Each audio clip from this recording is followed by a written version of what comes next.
Okay, thank you very much for having me. Great pleasure to be here virtually, I guess. So I'm going to present this work here on present bias and how it affects macroeconomic policy. This is joint work with David Leibson and Peter Maxted, who's a very good PhD student at Harvard, who's going to be on the market this coming year.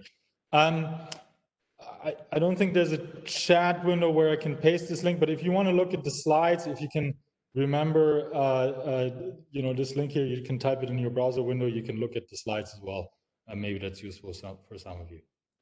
Okay, so here's a question we're going to want to think about. So there's sort of this old idea in economics going back to the 60s, I guess, that dynamically inconsistent preferences may alter people's dynamic choices. And there's a particular form of dynamically inconsistent preferences with strong empirical support, which is present bias. And I'll, for those who are not familiar, I'll explain exactly how this works later. Here's some references. Now, this is sort of a macroeconomics seminar, I guess. So we want to think about macroeconomic policy. And I guess the two most commonly used forms of macroeconomic stabilization policy, which are monetary and fiscal policy, operate in large part, I guess, by affecting households' consumption and investment decisions. And if you think about this for a little bit, these are sort of the leading examples, if you want, of exactly such dynamic choices that may be affected by present bias. So the simple question we're going to ask is sort of, to what extent does present bias alter the impact of these policy tools, so monetary and fiscal policy? So that's our research question. To get at this, here's what we do. So our starting point is that to sort of try to answer this in a satisfactory manner, we really want to capture the complexities of how households make these consumption and investment decisions. So we want to capture the complexities of the household consumption and saving problem, as well as sort of the sort of interesting psychological mechanisms that you may think may be important for this. So to use a phrase by John Campbell, we want to sort of take, if you want, positive household finance seriously, so really build stuff from the ground up. So here's what we're going to do. We're going to develop a partial equilibrium heterogeneous household model with a bunch of features that we think are important to really sort of take this positive household finance seriously. The first thing we're going to have is these very sort of very rich model of household balance sheets with different assets and liabilities and liquidity constraints. In particular, on the asset side, we're going to have both liquid wealth and illiquid housing, and on the liability side, we're going to have credit card debt, both credit card debt and fixed rate mortgages. And then on the sort of preference side, we're going to have this present bias that's in the title, and we're not only going to have sort of your standard present bias preferences, we're also going to have what's called present bias preferences with procrastination, and I'll explain later exactly what that is. And the goal here is going to be to understand how the interaction of these household balance sheets, in particular with the liquidity constraints and this rich asset and liability structure, and these present bias preferences with procrastination are going to affect the household balance sheets in turn, that arise in equilibrium, and the effect of macro policy. So coming back to our research question. Just to be clear about the scope of what we're doing, okay? Sort of to manage expectations, if you want. So this is a graph to show how I sort of think about the monetary transmission mechanism, I would say. In particular, and this is based on my work with Greg Kaplan and Gianluca Violante on the Hank models. And we like to think about sort of direct effects and indirect effects, where direct effects are sort of intertemporal substitution and income effects in particular, and indirect effects are all sorts of other general equilibrium effects, okay? Just to be very clear again about what we're doing, today we're only going to talk about these sort of direct effects, okay? So in particular, today we're not going to have a full general equilibrium analysis, and the reason for that is we want to, take one step at a time, and we want to understand how stuff works in partial equilibrium first. So we're really going to sort of just have a large number of households, and we're going to just, taking as given all other prices, see how they respond to, say, interest rate changes, or if you give them fiscal stimulus. Okay, here are main findings. First, with regard to fiscal policy, we're going to find that present bias amplifies the potency of fiscal policy. The intuition is very simple. Essentially, what present bias is going to do is generically going to increase people's marginal propensities to consume, and therefore also increase the average marginal propensity to consume in the economy, which is to say that if you throw some money at people, they're going to spend more of it. The more interesting and sort of more subtle results are with regard to monetary policy. There we're going to find that present bias is again going to amplify the potency. So that's kind of what's in the title. Present bias amplifies monetary and fiscal policy. But and that's sort of kind of interesting, we think, at the same time, it sort of slows down the speed of monetary transmission relative to a model where you wouldn't have the present bias. And the reason for this is this procrastination I've already alluded to on the previous slide. I've already said this. So the amplification is basically going to work like this. So what's going to be very important in our model is that households do cash out refis in response to interest rate cuts.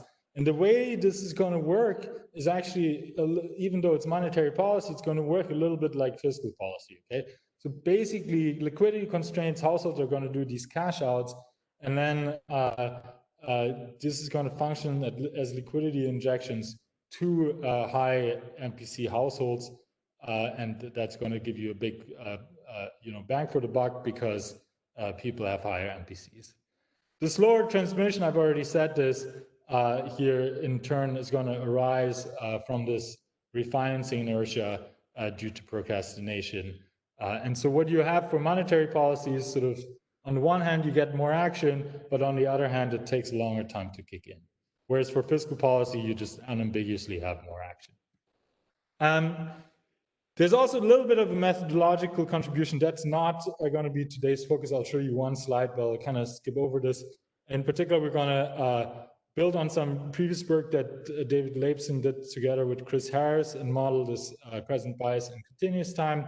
And we're going to show you that this works nicely with these sort of mortgage refinancing stopping time type problems that we're going to solve. And there's something called a Hamilton-Jacobi-Bellman quasi-variational inequality that you can then use to solve sort of an optimal control plus option value problem of the type we're going to use here. So this is just, if there's some people interested in the nerdy details, I wanted to sort of throw this out briefly, but I'm not going to talk about it very much except for on one slide.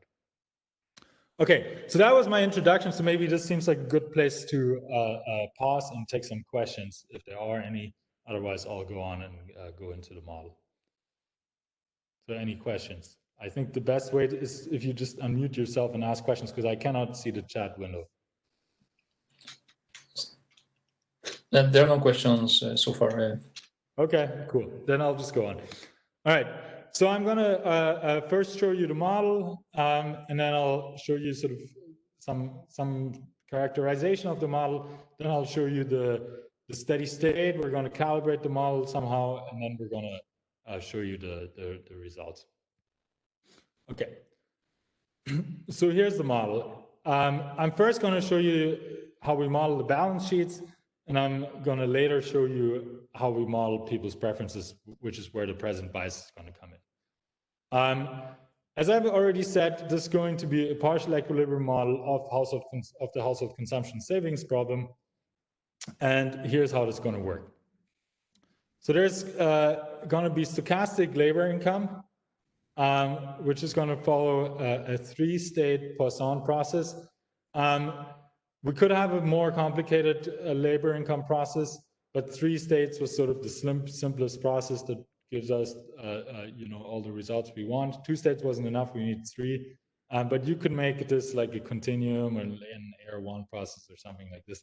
That doesn't really matter, but it's kind of simple with these 3 states because I can sort of always show you 3 pictures with the 3 policy functions. This is going to follow some, Markov process that I'll show you later in the calibration.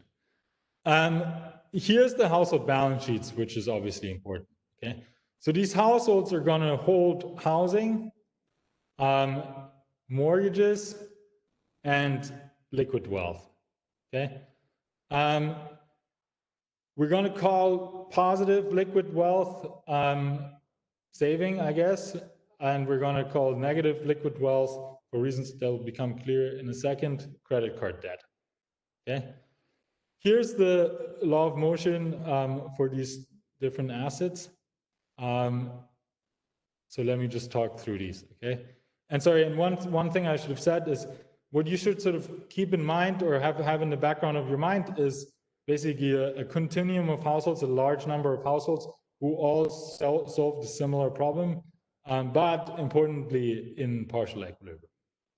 Okay, so this is the budget constraint or the evolution of liquid wealth here, which simply says that liquid savings is equal to this labor income plus interest income on the liquid assets. Okay, then this omega CC here is going to be an interest rate wedge that you pay if you have credit card debt. So BT minus here in particular means this is 0 if BT is positive, and it's negative if BT is negative. So it means sort of the negative part of BT. So if you have credit card debt, you pay a higher interest rate by exactly omega CC. Okay, you consume, and then you may also repay part of your mortgage if you have one. Okay. The evolution of the mortgage here works like this. So we're going to model this in a simple fashion. So you're going to just pay off your mortgage exponentially, basically. So you start, when you refinance or take out a mortgage, your mortgage balance is going to start from 0 to some positive number. And then thereafter, you're going to just repay this mortgage here exponentially over time, unless you refinance or prepay your mortgage. But if you don't do like an adjustment decision, then your mortgage is just going to decline exponentially, and the mortgage payment here comes out of your budget constraint, and you're also going to have to pay a mortgage interest rate here. Finally, there's these borrowing constraints here. These borrowing constraints are that your credit card debt cannot go above some credit card limit, that you cannot have a negative mortgage, you cannot short your mortgage, and your mortgage has to be less than or equal to some multiple or some fraction of your house. So there's a down payment constraint essentially. One thing I should have said, sorry, I probably wasn't super clear. These are the budget constraints for an individual who does not refinance their mortgage or adjust their mortgage in some way. I'll show you how people adjust their mortgages on the next slide. Okay, this is in the absence of this sort of stopping time decision where you refinance your mortgage. Okay, there's an important shortcut that I want to highlight, which is obviously just made for simplicity, and that would be one of the first things I'd want to probably change in an extension, which is that housing here is just fixed and cannot be adjusted. So people are just born with this fixed size house, and they never adjust the size of their house. The only role of the house is to serve as collateral against which to borrow when you take out a mortgage. So as a result, when we take this to the data later, the way we're going to do this is we're going to restrict to homeowners who do not move. So when we later we calibrate this to the survey of consumer finances, we cut the sample in this way to only restrict it to these guys.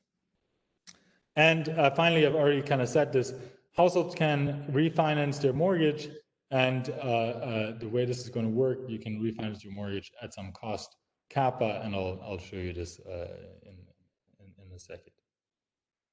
Okay, here's how interest rates work in this model. So there's a number of interest rates. In particular, there's the interest rate on the sort of liquid asset, the liquid wealth here, and there's the mortgage interest rates. So there's a market interest rate, okay, so this liquid rate, that's just going to follow exogenously some finite state process. And the way we're going to think about this is that basically if the interest rate changes in this exogenous fashion, we're going to call that monetary policy. Okay? So monetary policy here, all that is an exogenous change in this market interest rate. Again, it's a partial equilibrium model, as I said. The mortgage interest rate here is also simple. So the mortgage interest rate, the interest rate you pay on your mortgage is going to be fixed whenever you do not refinance. So these are fixed rate mortgages. And then when you refinance, you can basically get a new mortgage interest rate that's going to be some constant spread over whatever is the exogenous market interest rate that's set by monetary policy. Okay, so this already brings us to the refinancing decision, which I think should be relatively easy to understand. So why would you refinance in this model? There is essentially two motives for refinancing. The first one is a rate refi motive, and the second one is a cash out refinancing motive. The rate refi motive is very simple. It's sort of standard with fixed rate mortgages. So you want to refi if the market interest rates falls, and then by refinancing, you can lock in a lower mortgage interest rates, right? So say you have a high RM, and then this R here falls, and you can get an R plus omega that's lower than your current RM, then you want to refinance to get this lower interest rate locked in. Okay. There's also this additional refinancing motive, which is a cash out refinancing motive, which could be operational even if the mortgage interest rate doesn't change. Okay. In particular, these people here are hit by idiosyncratic income shocks, and what you want to do sometimes if you have fallen on hard times is you may want to try to access some of your home equity and try to borrow against that. So if you have a sufficiently low income spell and you've depleted all your liquid wealth, you're up against your credit card limit, then what you're gonna want to try to do is you're gonna do a cash out refi, and you're gonna replace some expensive credit card debt with cheaper mortgage debt, and you're gonna use some of the income gain you have there to smooth your consumption. Okay, so here is a bit more detail on the mortgage adjustment decision. There's essentially two types of mortgage adjustments. One is a mortgage prepayment, and one is a mortgage refinancing. Let me talk about the prepayment briefly first, just because it's simpler, and then I'll talk about the refinancing. So prepayment just means that, rather than letting your mortgage balance decline at this exponential rate chi from a few slides ago, you say, oh, I've got enough liquid wealth, I just want to prepay my entire mortgage or some fraction thereof. So when you do that, you have to pay a small fixed cost kappa. That fixed cost is really only there for technical reasons. You can think of this as essentially being zero. And then basically what you do is you choose your new balance sheet here, which is your liquid wealth and your mortgage balance. Remember, the housing is just fixed by assumption, so you cannot adjust that. You're going to choose that such that there's a bunch of constraints in this. The new mortgage balance has to be less than the current mortgage balance, so that's the sense in which it's a prepayment. You have to still respect the borrowing constraint on liquid assets, and then this constraint simply says that you know, the net worth in which you walk, with which you walk out of the prepayment transaction has to be the same as the net worth with which you walked in, right? Minus this prepayment cost. So you basically, what you do is you take some of your liquid wealth and you use it to pay down your mortgage balance, which means that you're going to then end up with less liquid wealth and less of a mortgage balance. Okay, so that was the prepayment. The next thing is the mortgage refinancing, where importantly, you have the possibility of a cash out. Okay. When you refinance, it's sort of a more complicated version of this prepayment. You pay a fixed cost, which now is a larger fixed cost because you have to actually go to the bank and fill out some paperwork and so on. Importantly, the big difference between refinancing and prepaying is that now you actually get a new mortgage rate. So that's what I said on the previous slide, which is really one of the main reasons why you want to refi. And you can choose your new mortgage balance now subject to these constraints here. So now in particular, your mortgage can actually be larger than your previous mortgage balance, the one you have after refinancing, but it still has to satisfy the collateral constraints. It still has to satisfy the LTV constraint. You know, it has to be up to a fraction of your house, has to satisfy the credit card limit, and a similar constraint to up here. So the important thing is that when you refinance again, you get a different interest rate, and now you can actually, you know, replace some of your expensive credit card debt by doing this cash out and getting a larger mortgage. Okay. Later, and I'll show you this, there's also going to be a stochastic effort cost for refinancing, which is going to be important for this procrastination that I'm going to talk about. Okay, I think, so this sums up the description of the household balance sheets. So again, I think it's a good time to stop and take some questions, if there are any, about exactly how this refinancing works and how the evolution of these assets work and so on. So please ask questions if there are any. Ben, this is Andres Fernandez. Hello. Hi, I have a question. Maybe I missed this, but so the stock of house is fixed. There's no decision on that. Do you allow the prices of the house to vary? I understand that this is important empirically for the refinancing decision, no? Yes, yeah, no, exactly. And I meant to say that, and I forgot. The answer is no. So in particular, you can think of the age here as being the value of the house, which is just going to be fixed over time. So it includes the price if you want. So this comes back to my intro slide here, this one, where I said we're going to look over here, right, these sort of direct effects, and we're not going to have any effects of monetary policy on asset prices, which could then interact with the refinancing decision. And you're obviously completely right that that's could be very important and for some of the results that we're going to obtain, in particular for the efficacy of monetary policy. And there's a bunch of papers that argue, for example, that, you know, in a big recession, like in the Great Recession, I guess house prices fell a lot. And so if you have negative home equity, I guess you're not going to be able to take a big cash out refi, and so therefore you're going to get this may change some of the quantitative results. So far we don't have that. Again, we just have this sort of a partial equilibrium result. What would be easy for us to do, and we've sort of discussed, and we may want to do, is just you know, do a monetary policy shock that coincides, say, with a negative house price shock to see how much the effects change. In particular, what we're really interested in is, you know, how much does the sort of marginal effect of present bias on the responsiveness of consumption to interest rate cuts change in the presence of such house price changes. So I think it's super interesting, and we just haven't done yet. But so yeah, thanks for the good question. Any other questions? Ben? Yeah. This is Ernesto Pacen.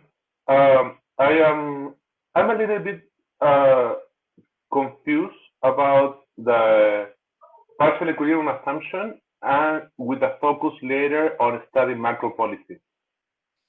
Could you elaborate a little bit more of what we're missing with this analysis and in which extent it's informative?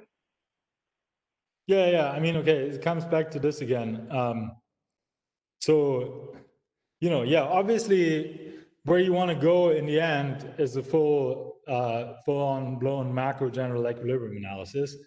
But at the same time, what we want to do is we want to, again, take these household balance sheets seriously, or take this positive household finance seriously, and want to really have really rich balance sheets. So therefore, we wanted to just start with having really understanding these sort of direct effects over here. Now, I've obviously worked in other papers on full general equilibrium models where there's all these other effects here. So I have a pretty good idea of what would happen if you do a full general equilibrium model. But and I can speculate a little bit later on this. I actually just this morning wrote a section in the paper where we're going to have some discussion of this. I mean, basically what I think, but again, with the caveat that we haven't done it, is that it would still go through that both monetary and fiscal policy would be amplified if you had present bias, even once you take into account the full general equilibrium effects. And the reason is that essentially for all of these effects, what matters is marginal propensities to consume, okay? Because that's sort of what in a Keynesian cross type of logic determines sort of the size of the multiplier in quotation marks. And what present bias does is it increases these MPCs, okay? And so therefore, most likely, it would also increase the size of these indirect effects. So then you're going to have basically both larger direct effects and larger indirect effects. So you're going to have an overall responsiveness of the economy to, say, a nominal interest rate cut that would be larger than if you didn't have the present bias. Did that answer the question? Yes, it does. Thanks. Great. Okay, any other questions? Yes, Ben, there is a question from the audience. Alejandro, I want to open the microphone for you. Alejandro Mico here. I assume that's when you repay your mortgage, you already repay your credit card, or there is like something like the mortgage has some adjustment costs in some sense, the credit does not, by this prepayment issue. Yeah, so yeah, that's right. So the mortgage has an adjustment cost, and paying back your credit card debt does not. Okay, so this is the reason you can have both in one moment. Oh, I see. That's the question. Let me think about that in a second. Yeah, I think that's right. I mean, yeah, I think if there were no adjustment costs, then you would just always borrow in the liability with the lower interest rate. Yeah. Exactly. So, but the reason you can have both a credit card debt and a mortgage here is exactly the adjustment cost. That's right. Okay. Cool. Yeah, which is obviously something we see in the data, right? Like people have both very large credit card balances and large mortgage balances at the same time. But again, like, I mean, if your portfolio is too much out of whack, right? Say you have a lot of expensive credit card debt and not very much mortgage debt, then what you can do here is you can rebalance your portfolio by doing a cash out refi. So you take out a larger mortgage and use it to pay back your credit card debt. But again, if you do that, you have to do pay a fixed cost. Okay. Other questions? No? Okay, so then I'll move on, I guess. So this was the household balance sheets. It's sort of a, I would say, pretty standard, model of the household side with both liquid assets and liquid mortgages, with the simplifying assumption again that housing and also the house price, as was pointed out, are fixed. So it's even a bit simpler than what some other people have done. Now what we're going to do is we're going to add to that these present biased preferences. Now, just to be clear again, and I'm pretty sure people have seen this before, the way we're going to model this is essentially as beta delta discounting.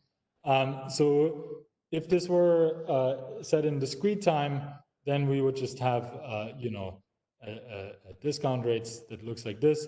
So from today to tomorrow, you discount by beta delta, and then from tomorrow to the day after tomorrow, you only additionally discount by delta. So there's a larger drop or in the discount factor from today to tomorrow than from tomorrow to the day after tomorrow, which is really the whole thing about present bias. So again, I've already said this just now, I guess. So let me just so again, this is a continuous time model, but just as a warm-up, because some people may not have seen this in continuous time, let me do a discrete time warm-up. So in discrete time, obviously, beta delta preferences or present bias looks like this, right? So there's your usual exponential discount factor delta, and then there's this additional discount factor between just the current period and the future.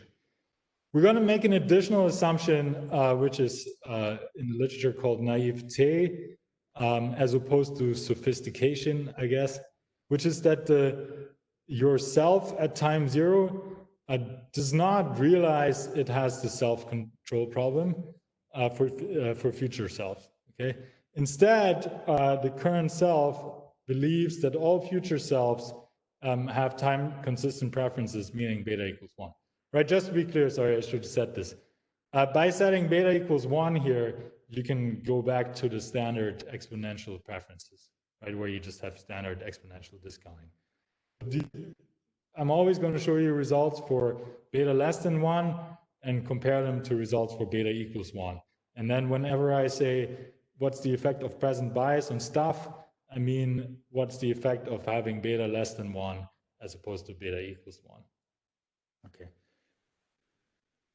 Sorry, so coming back to this naivete here, so the assumption here again is that the self at time zero does not perceive this self-control problem for future selves.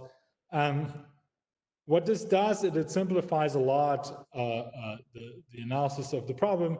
In particular, if you instead had that people are sophisticated, then what this problem really calls for is a game between the current self and future self, because the current self takes into account that the future selves also have this self-control problem.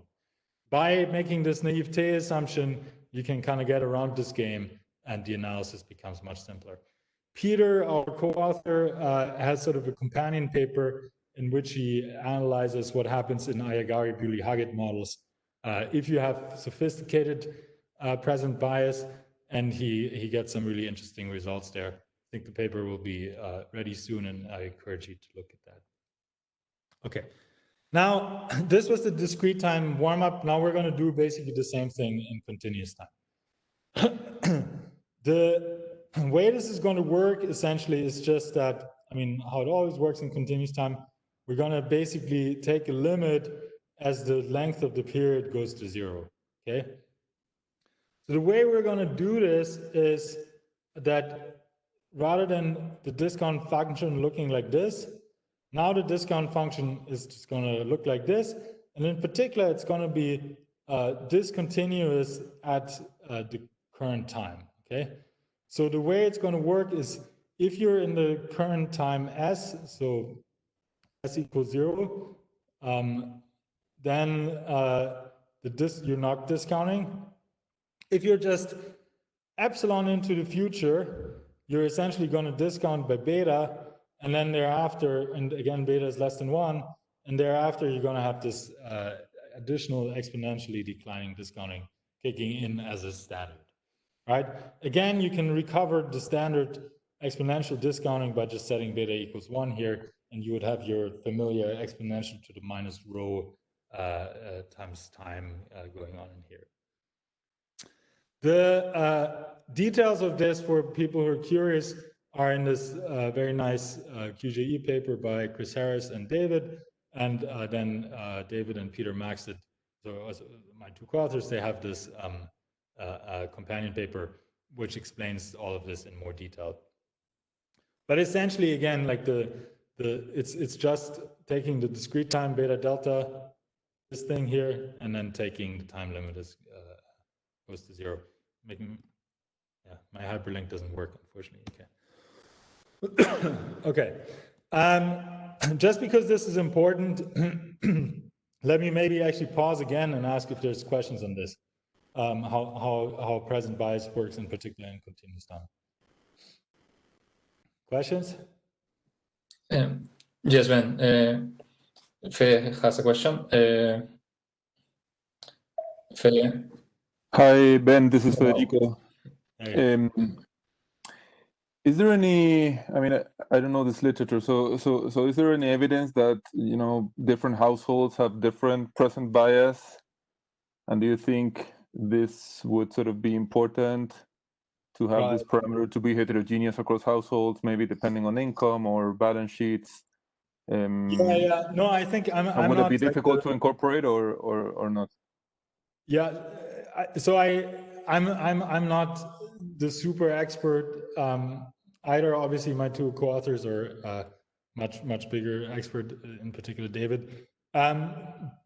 From what they tell me, and I've seen like 1 or 2 papers, yes, there is some evidence on heterogeneity in the beta.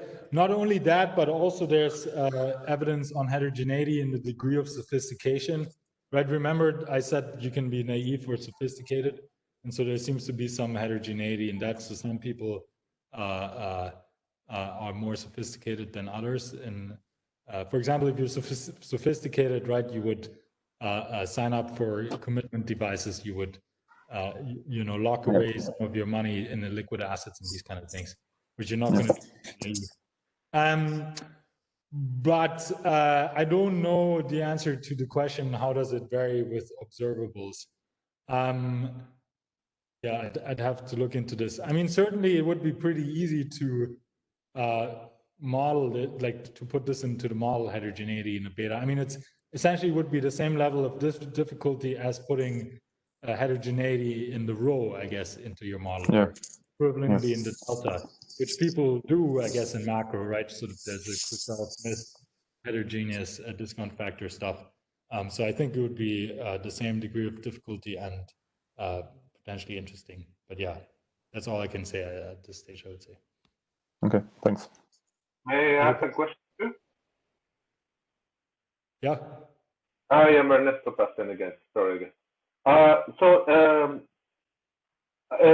the intuitive level, this present bias in discrete time sounds very reasonable, but in continuous time, it's a little bit harder to understand, since we're talking about really an instant and not a period that is a little bit longer. So, in which extent this present value in continuous time is related to hyperbolic discounting? That for me, continuous time sounds much more reasonable to address some myopic behavior. Yeah. No, it's a good question. So I think, I mean, essentially, what my reading of the literature is that what the right way to think about it would be a discrete time model, but with a length of the time period that's pretty short, like a day or a week, okay? And so that people basically seem to display, so if you look at the literature that does like lab experiments, they seem to display present bias at like a daily or weekly or even hourly frequency. Now, if you do a discrete time model, typically you don't work with that length of time interval, right? You do a quarterly model or you do a yearly model, okay? We're instead going to do the opposite, and we're going to make the time period infinitesimally small, okay? So I would say, like, you know, both a quarterly discrete time model and the continuous time model are sort of a little bit crazy, and they're sort of two extremes of the more reasonable thing to do, which would be a discrete time model with a very short length of a time period. Now, this Leibson and Maxted paper here, they worked this out in great detail. And what they show is that basically with the continuous time model, you get a very good approximation to the discrete time model with a very short time period. And much better than what you would get if you had a longer time period, like a quarter or something like this. Because essentially, like, the idea is basically like a daily model is closer to continuous time than it is to a quarterly model. Does that make sense? Yeah, and what about hyperbolic discounting? What about what? Hyperbolic discounting? No, this is hyperbolic discounting. Sorry, I should have been clear. Present bias or this is called quasi beta delta discounting, quasi hyperbolic discounting, present bias, they're all the same thing, okay? It's just, I mean, I'm using the word present bias, but what we have here is quasi hyperbolic or beta delta discounting, just in the continuous time limit of that. Okay. Yeah, it's the same thing. Okay, great. So unless there's any other questions, let me move on. Yeah, thanks for, yeah, yes? There's another question by Álvaro Aguirre. Okay, hey, Álvaro. Hi, Ben. Do you hear me? Yes. Okay, thanks. So I wanted to add something to Federico's question, because typically you use heterogeneity on the discount rate to match the wealth distribution, right? So if you think on heterogeneity, then these guys that have present bias are well poor. So I was wondering, in that case, if that hurts the mechanism that you will be showing, because at the end, as I understood, there is this interaction between this present bias and this assets, this illiquid asset, right? Yeah. No, exactly. No, I think it would actually amplify the constraints, the mechanism. So what's really key for us is that the people who are up against borrowing constraints, they have the present bias. Because what these guys are going to do is, if you give them money, like if you give them a fiscal transfer, they're going to have really high MPCs. And the other thing they're going to do is, if you cut interest rates on them, they're going to do a cash out refi and spend a lot of the money. And what's really key is the interaction between the present bias and the liquidity constraints. Okay, so I think, you know, it would probably be sufficient to only have the guys at the constraint be present bias. So in fact, I'll show you this in the calibration later. What happens, right? What's the nice thing about our model is that because people are present biased, you get a large buildup of constraints, people up against liquidity constraints, which is exactly the people where you get the action from. So I think it would probably be fine to have, say, 2 beta levels, like a low one. So you could have some people have beta equals 1, say, and some people have beta equals 0.8. Mm-hmm. And if you did that, you would have that the people with beta equals 0.8 would mostly be up against the liquidity constraints. And you would, I think, still get a lot of the same results, whereby these guys would have the high MPCs and do large cash outs. So the fact that they have a liquid wealth is not very relevant for that.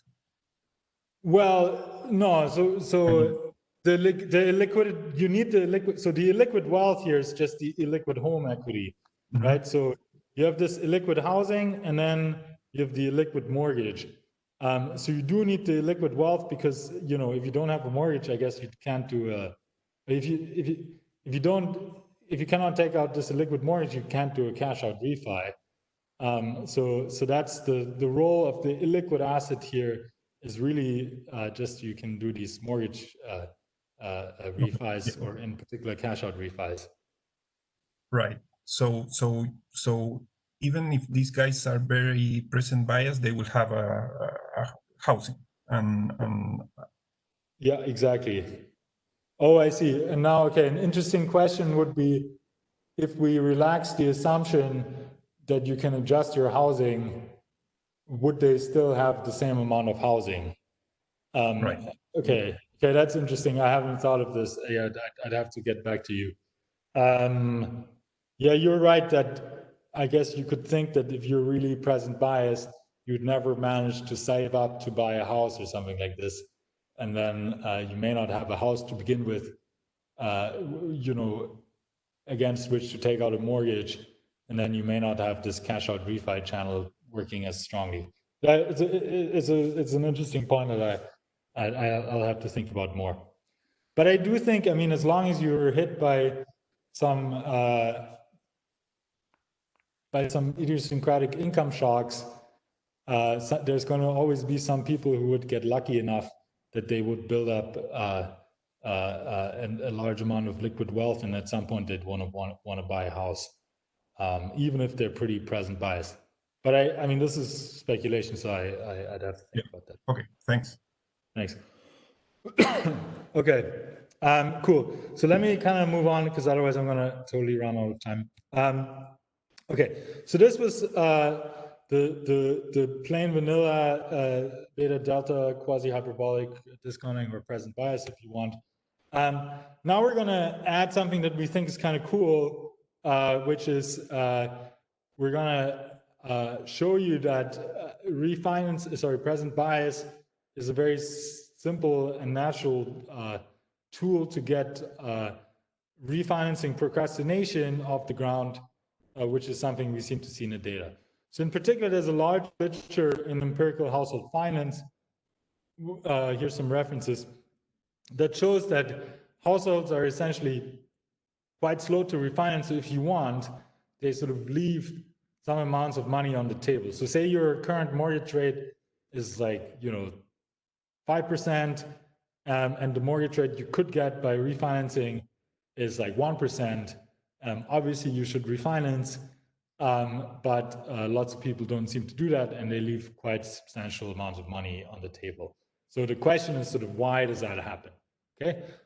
So there's an old and very nice paper by O'Donoghue and Rabin here, which shows that if you have naive present bias, so the way we have it, it becomes very natural to study procrastination.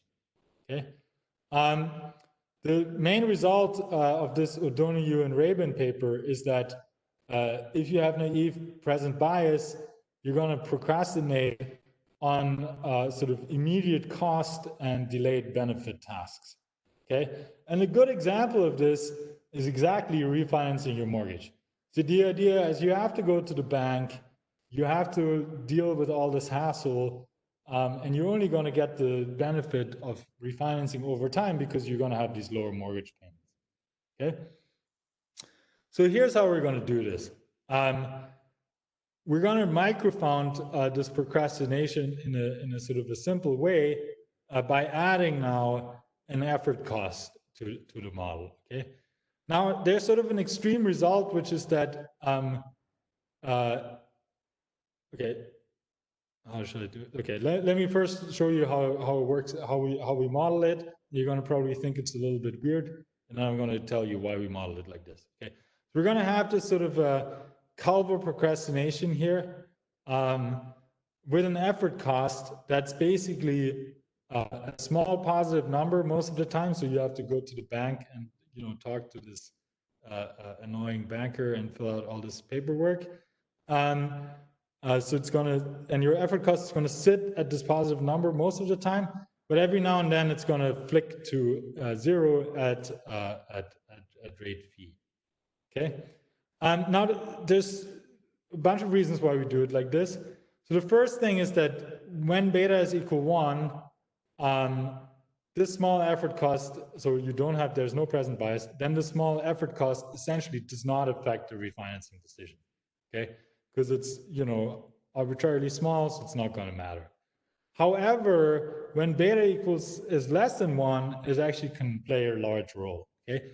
There's actually this extreme result, and that's the reason why we have this Calvo thing going on here, which is that if the effort cost is strictly positive, you're actually never going to refinance, okay? And so, because essentially you're always going to say, oh, I'm just going to go to the bank tomorrow, or I'm going to just go to the bank tomorrow, and then you're never going to do it, okay? And so in order to get around that, what we basically have is this assumption here, this Calvo assumption that the effort cost goes to 0 every now and then. So every now and then, say, I don't know, you move houses and you have to refinance anyway, or there's some reason why you kind of, you know, it's not so costly for you to go to the bank. And then basically what's going to happen in our model is that you're going to refinance whenever this effort cost goes to 0, and you're going to wait to refinance whenever this effort cost is positive. So essentially what you can see is that what's going to happen in equilibrium is that we're just going to have endogenously arising from this effort cost structure sort of a Calvo procrastination process. So people are going to only refinance at this Calvo rate.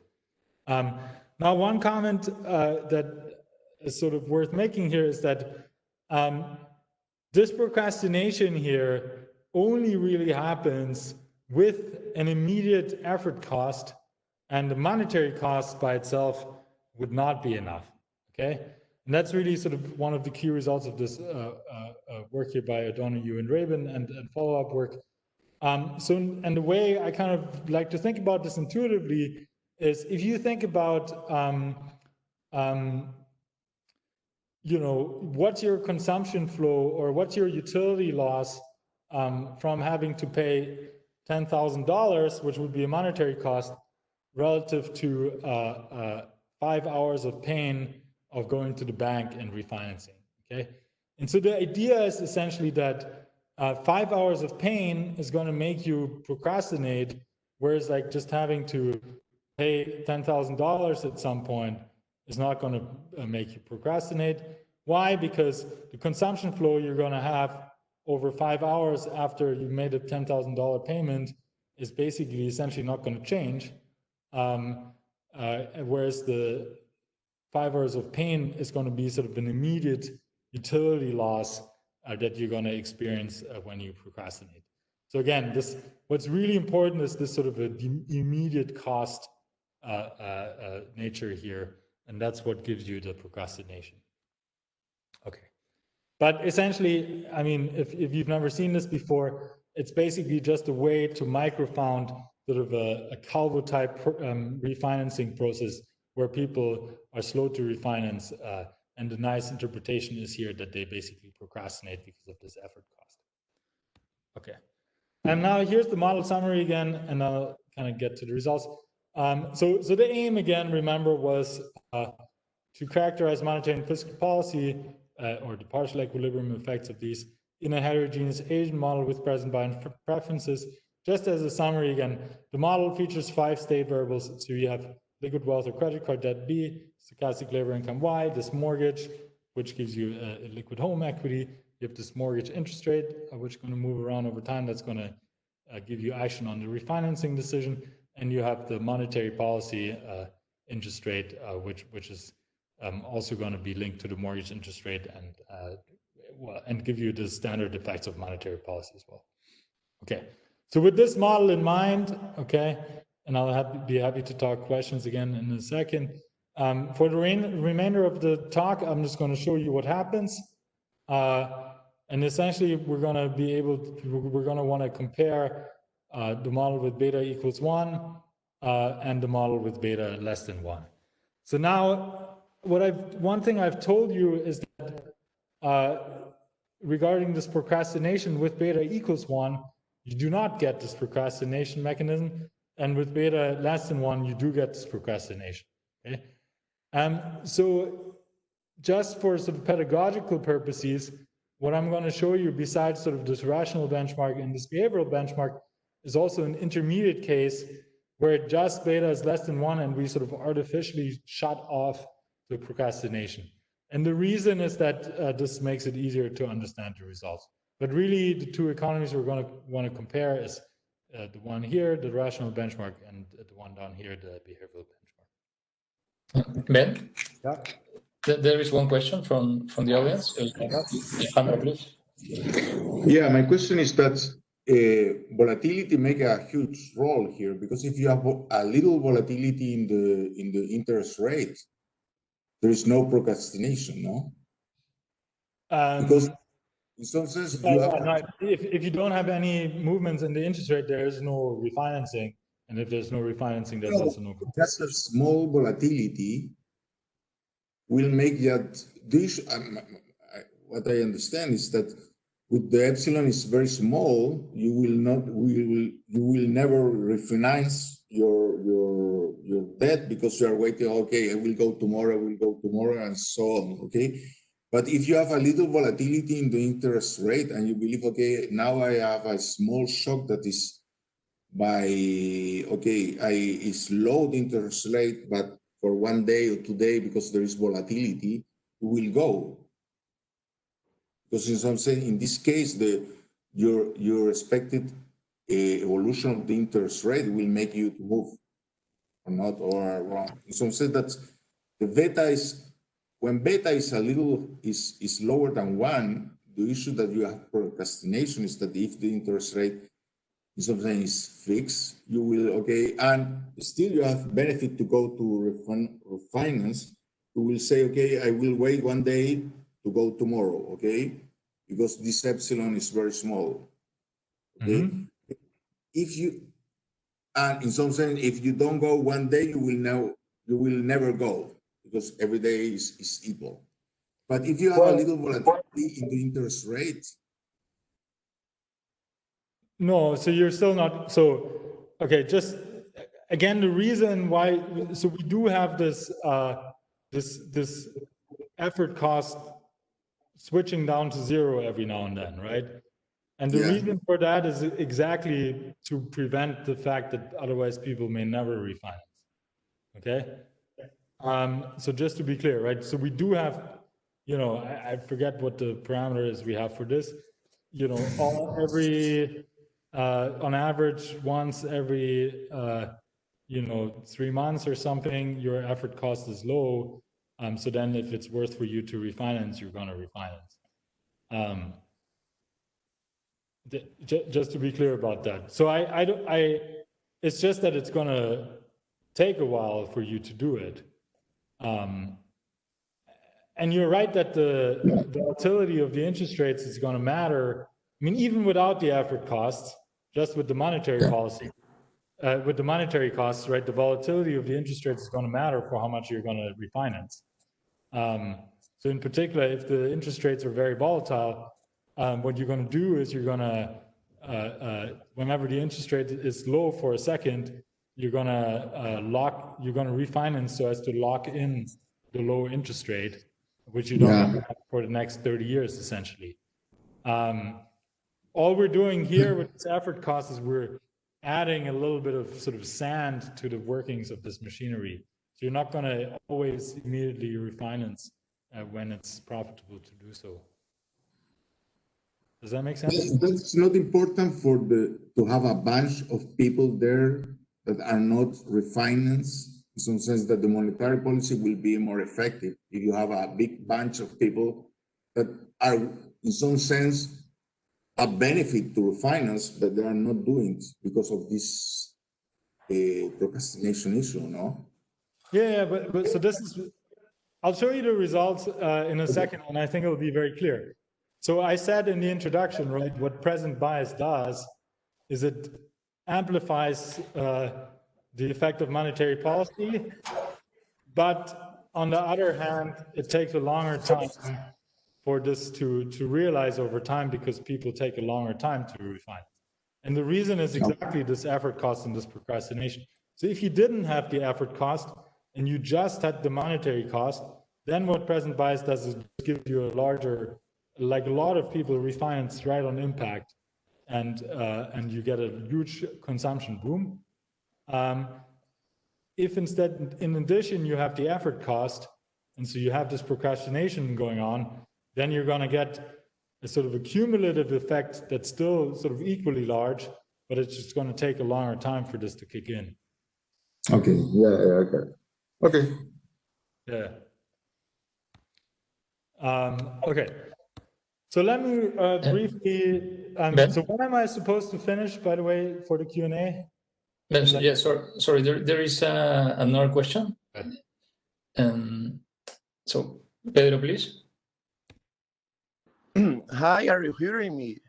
Yes.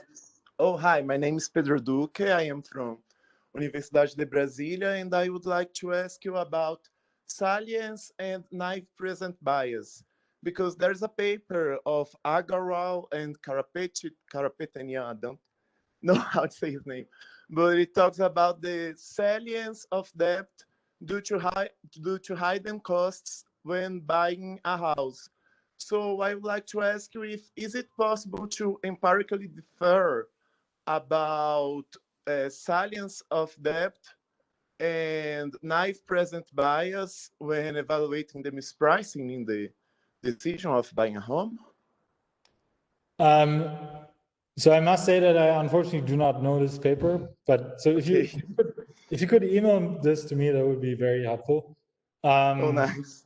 So as a result, I don't know the answer to your question. Okay. Send to you. Thanks. Okay. So Luciano, when am I supposed to wrap up? Ben, you have around 25 minutes. Okay, that's good. Cool. But including the Q&A at the end, or I should just go in until the end? No, you can go until the end. Take your time, whatever you need. Okay. So this was the model. Now I'm going to characterize very briefly, some of the results you can see pretty easily, and then I'm going to really show you the results. Okay. So I've just showed you a summary of the model. As I said there's these 5 state variables, which were listed 2 slides ago.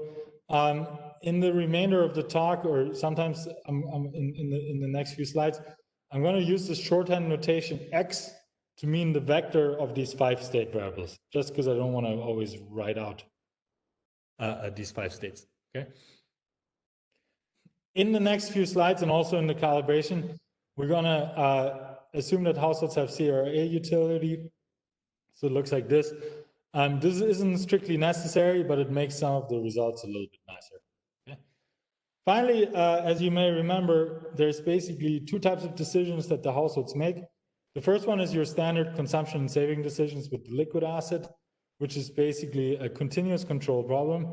And then the more interesting or richer one, or less standard one, is this discrete adjustment decision, in particular whether to refinance your mortgage or whether to prepay your mortgage, which are both these discrete adjustment decisions, which mathematically are impulse control decisions, basically. So what we're going to have to do to solve this problem is to basically solve a joint optimal control and option value problem, and I'm going to try to characterize, give you some sense of how this works. Okay. So I'm going to kind of, skip by this briefly because I don't have enough time.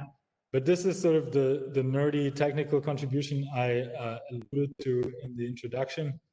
Essentially, there's a nice way to solve this type of joint continuous control and impulse control problems in continuous time, which is with using what's called the Hamilton-Jacobi-Bellman quasi-variational inequality.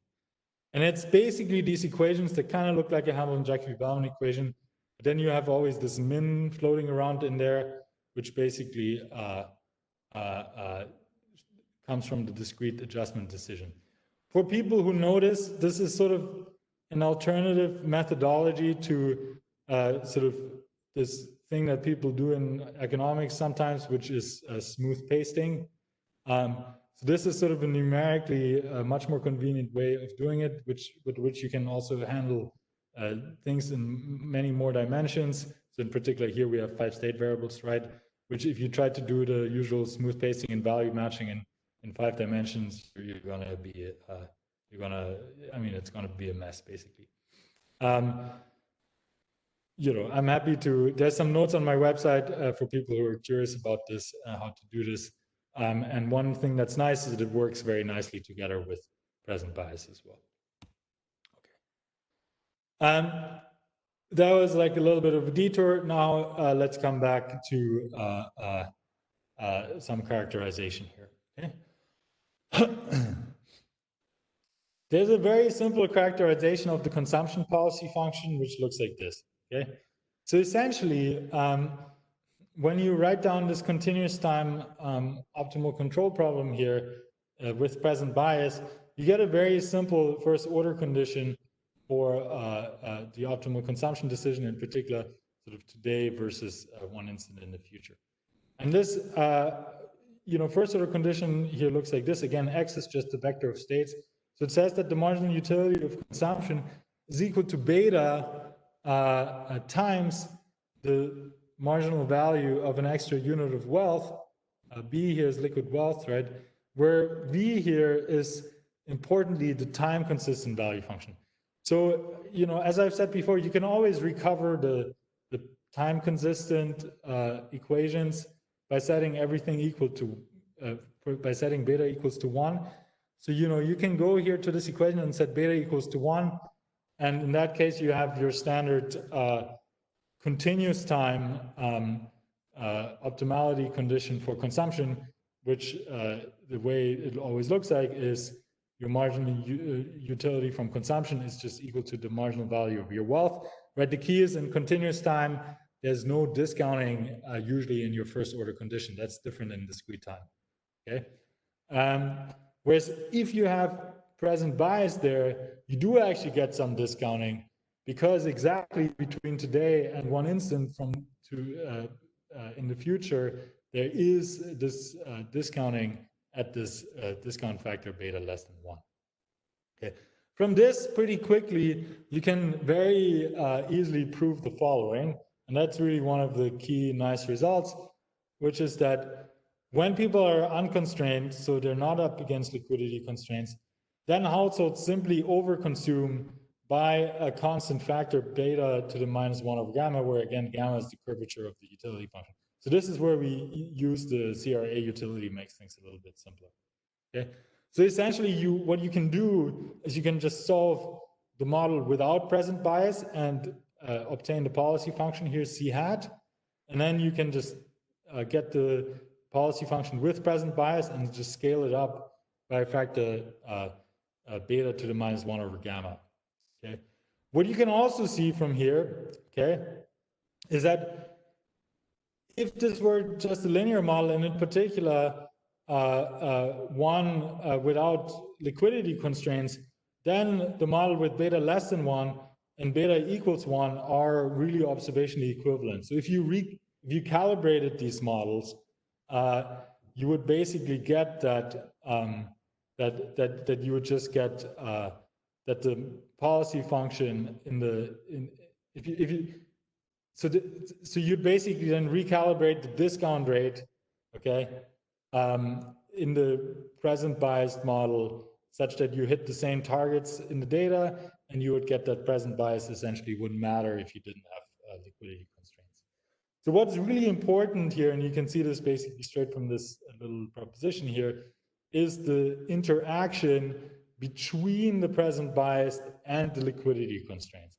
And again, I mean, just to be very clear, this is where all our action comes from. If we didn't have the liquidity constraints, we wouldn't get any interesting action of the present bias. There's also another simple characterization you can get,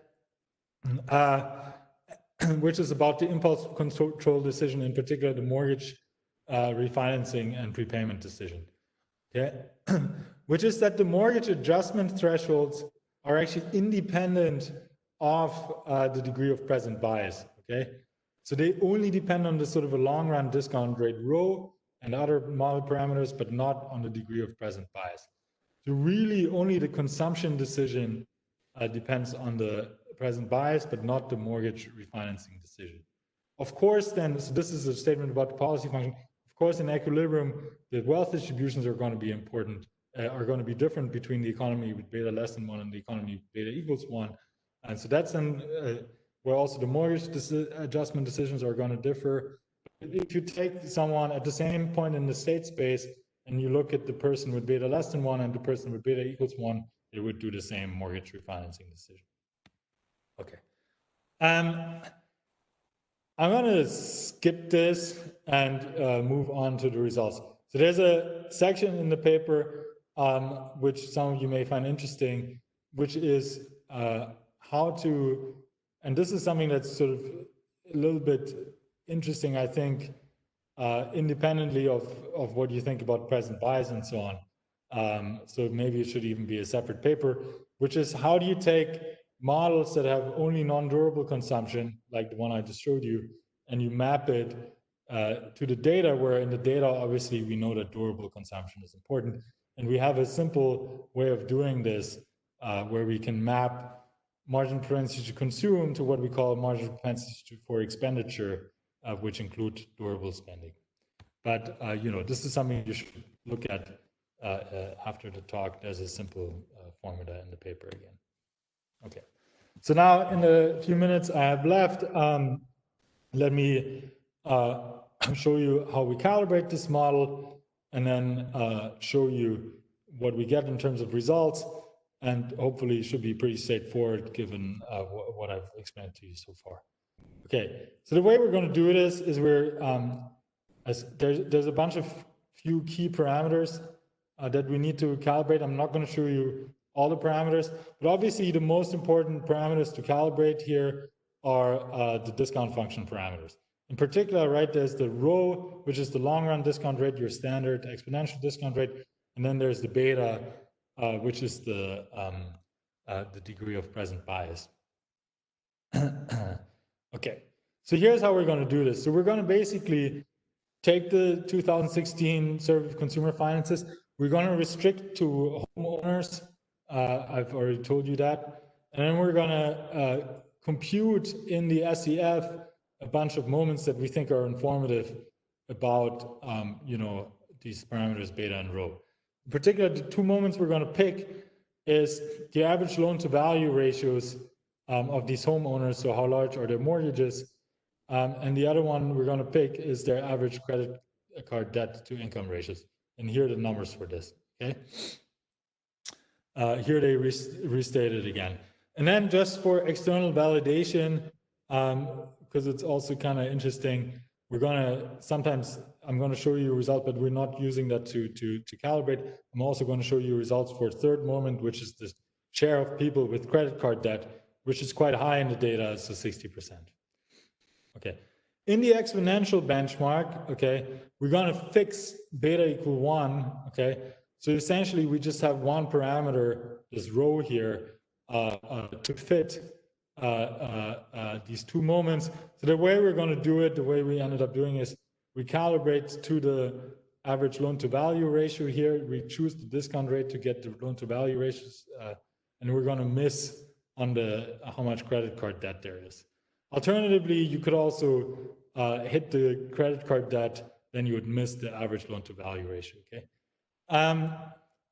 You can also see the exponential model here has way too little credit card debt, which again is consistent with this thing here.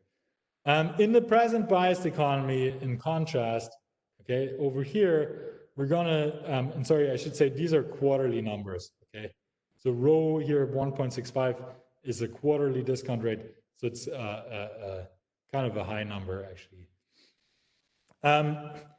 In the present bias model here, we're going to be able to nail these two moments here, and we're also going to do relatively well on the share of people with credit card debt. The amount of present bias the model is going to, the calibration is going to ask for is 0.83, meaning like, you know, between today and a little bit in the future, you're going to discount by 17%, basically. Instead, you're going to actually end up with the lower long-run discount rate, so people are sort of more patient for decisions that are about 2 dates in the future. Okay. Now, again, like what's kind of worth emphasizing is it's pretty hard in macro models to jointly get this high average LTV and this high average credit card debt, and a model with present bias can get it. Again, it comes from the fact that the how much mortgage debt you have is essentially independent of the beta. So that's determined by the row, whereas the credit card debt is primarily determined by how present biased you are, so the beta. Okay, here's some other model parameters. There's a big table in the paper which you can look at. I'm not going to go through. In particular, this procrastination rate here takes this value here, which we use to target. There's a Anderson and John Campbell and co.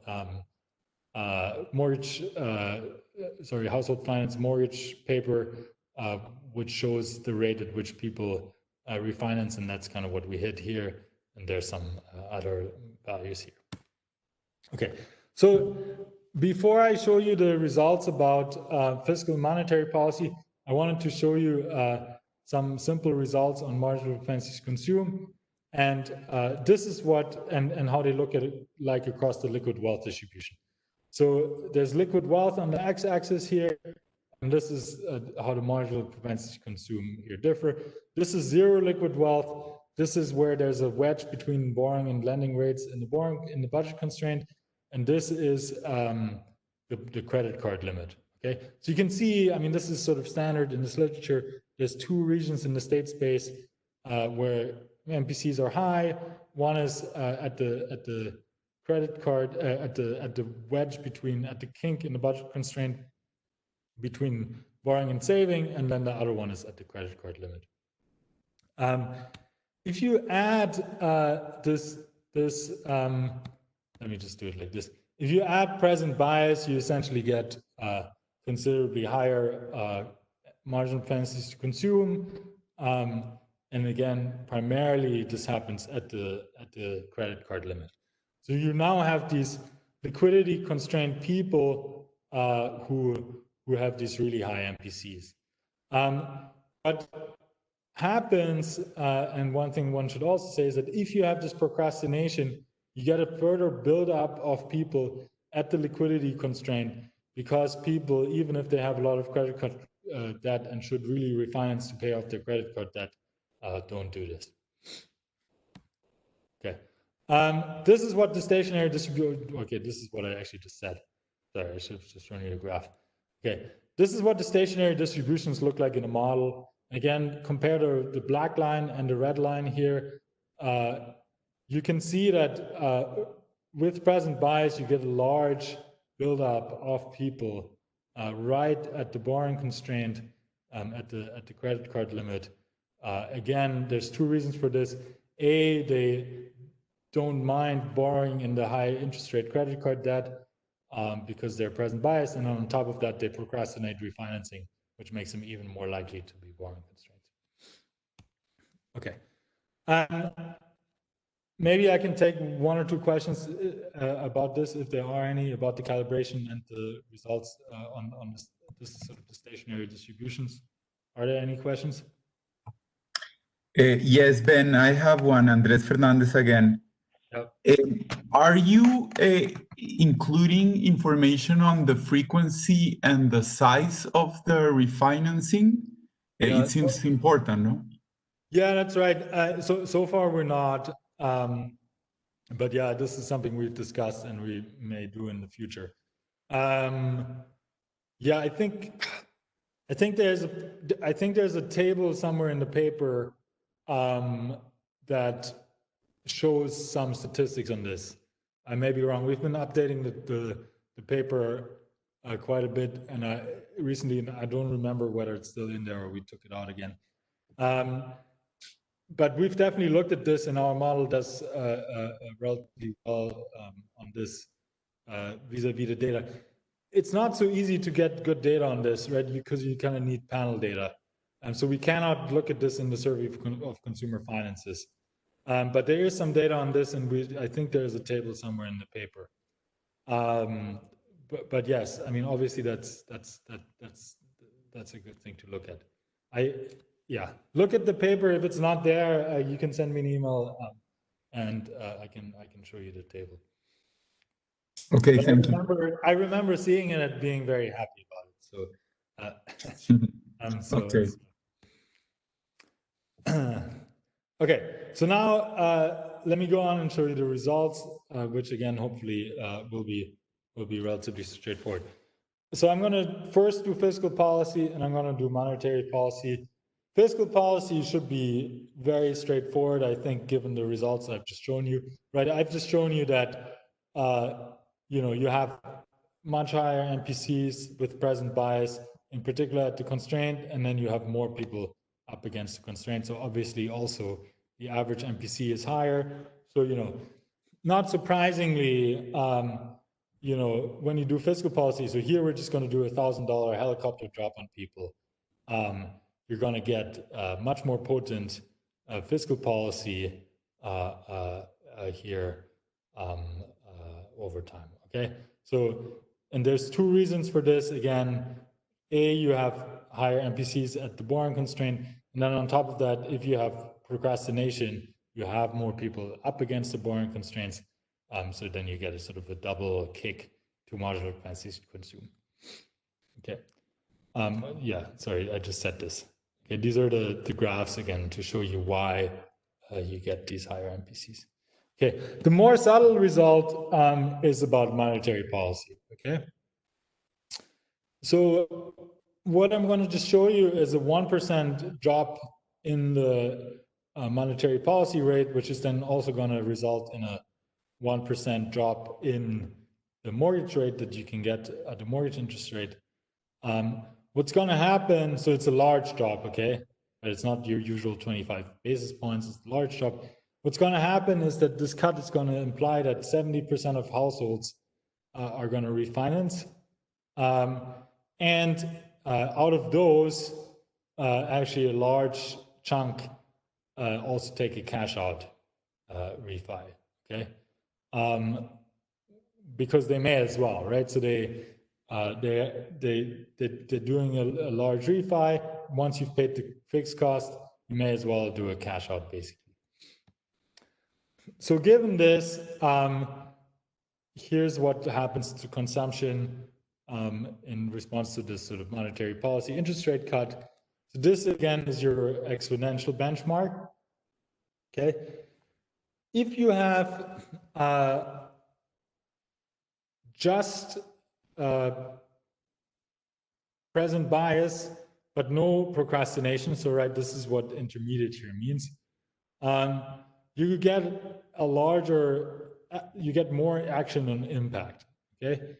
And the reason for this, I've already kind of said this a number of times, is that essentially is these cash out refis. Essentially, the way that monetary policy works is almost like fiscal policy. So these guys that are liquidity constraints, they do a cash out refi, and then they think they're going to use this debt to pay off their credit card debt, but instead what they're going to do is they're going to go on a spending spree, okay, because they have this this time consistency problem. And so as a result, you get a larger increase in the effectiveness of monetary policy on consumption.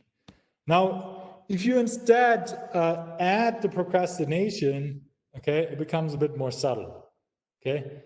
Now on impact, you actually get less of an effect, okay? But that's because people basically procrastinate, okay? So in a sense, sort of the dry powder that you get, that you have sitting there, so people who could potentially refinance, takes longer to get ignited, but then over time you get this sort of slowly kicking in very powerful refinancing channel that just takes a long time to kick in.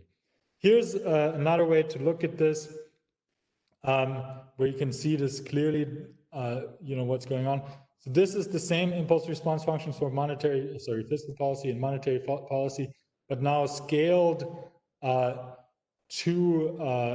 relative to the beta equals 1 case. So you can see fiscal policy is unambiguously more powerful. With monetary policy, again, sort of the cumulative effect is larger. So the integral under these red curves is larger than the integral under the black curve. But depending on what you think about procrastination, it's going to take a longer time to kick in. Okay. So again, monetary policy, the present bias amplifies the potency, but it slows down the transition, so it takes a longer time to kick in. And so these two graphs here are really our two main results.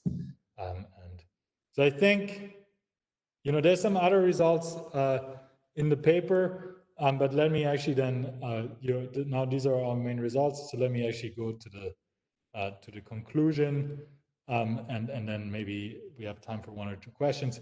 So the conclusion again is present bias amplifies the household balance sheet channels, or I guess maybe you should call them partial equilibrium effects of macroeconomic policy. Again, for fiscal policy, you get more potency, and the intuition is simply that people have generically larger MPCs. So again, that was this graph here. And then for monetary policy, so that's this graph here, you also get that present bias amplifies the potency, but at the same time, it slows down the speed of the monetary transmission. There's some interesting policy issues this raises, which I'm happy to talk about, which is sort of, you can think of fiscal policy to be targeted at constrained households. That will give you a lot of bang for the buck here if you hit the high MPC households.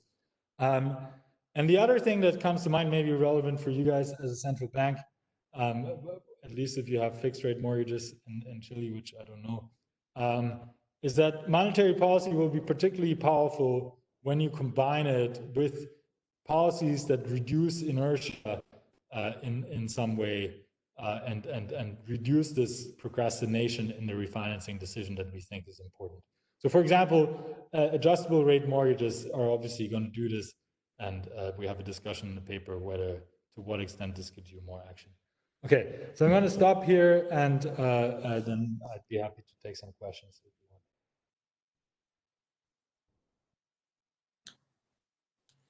Thank you, Ben. So please, if you have any question, I think we have time for 1 or 2 questions. So if you have a question, please write in the Q&A chat, and we will open the microphone for you.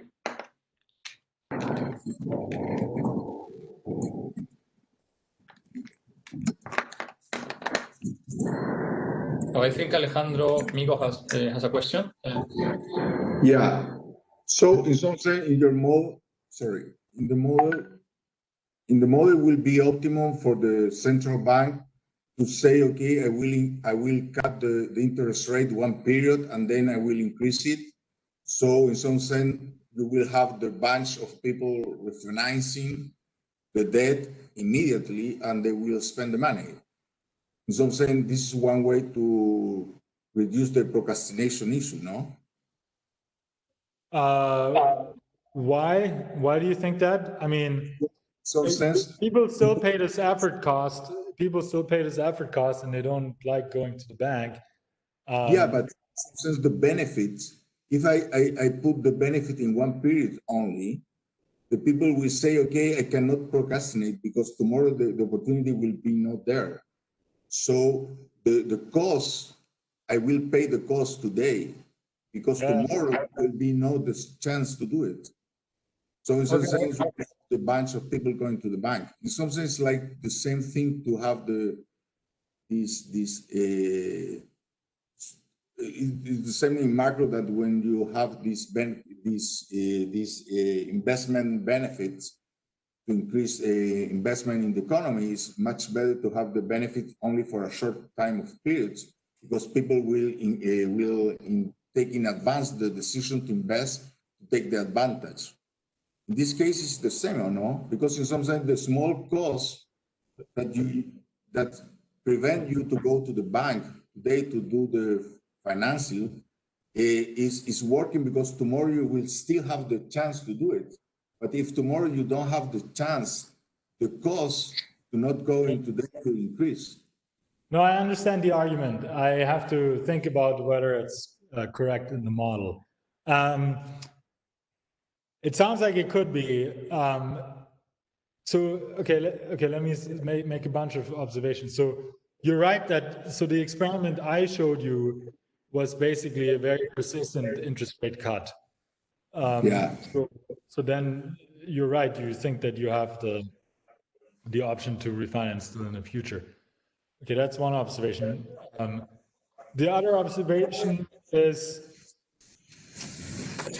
if you didn't have the procrastination, then I think for sure what you're saying, it would also be true. So if you didn't have the procrastination and you just had the monetary cost of refinancing, then I think for sure that if you cut interest rates just today, and people know it's going to come back to, say interest rates are at whatever, mortgage interest rates are at 3%, you cut it now to 1%, and then you say, tomorrow I'm going to increase it again to 3%, and people have full foresight of this, then for sure, huge chunk of people would immediately refinance just to lock in the lower mortgage interest rate. And then it would also lead to a large spending spree. Now, what I cannot think through entirely in my head is like how it would interact with the procrastination. And on the one hand, I see your argument, but on the other hand, if I think about the equations in our model, you still have that the procrastination in equilibrium takes this sort of Calvo form, which makes me think there would still be a large chunk of people who are not going to refinance, even if the point that the Calvo in the stream case is that the cost is infinite.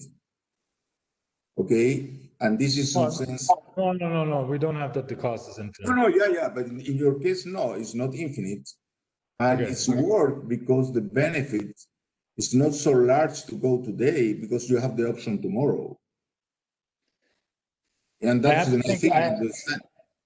I have to think about it. It's a very interesting comment. I have to think about it. It may be the case, but I don't want to, it's very easy for us to just solve the model and to do a one-time interest rate cut.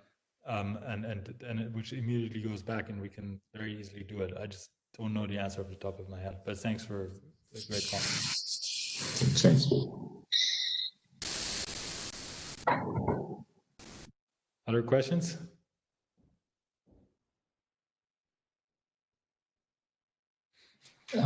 Okay, I think there's no any additional questions. So thank you, Ben, for everything, for the nice presentation. Thanks everyone for attending the webinar, and hope to see you again next week in another webinar of the Central Bank of Chile. Excellent. No, thank you everyone for listening, and thanks very much for the excellent questions. So yeah, that's always great when one presents preliminary work like this and gets such excellent questions. So thanks very much for that.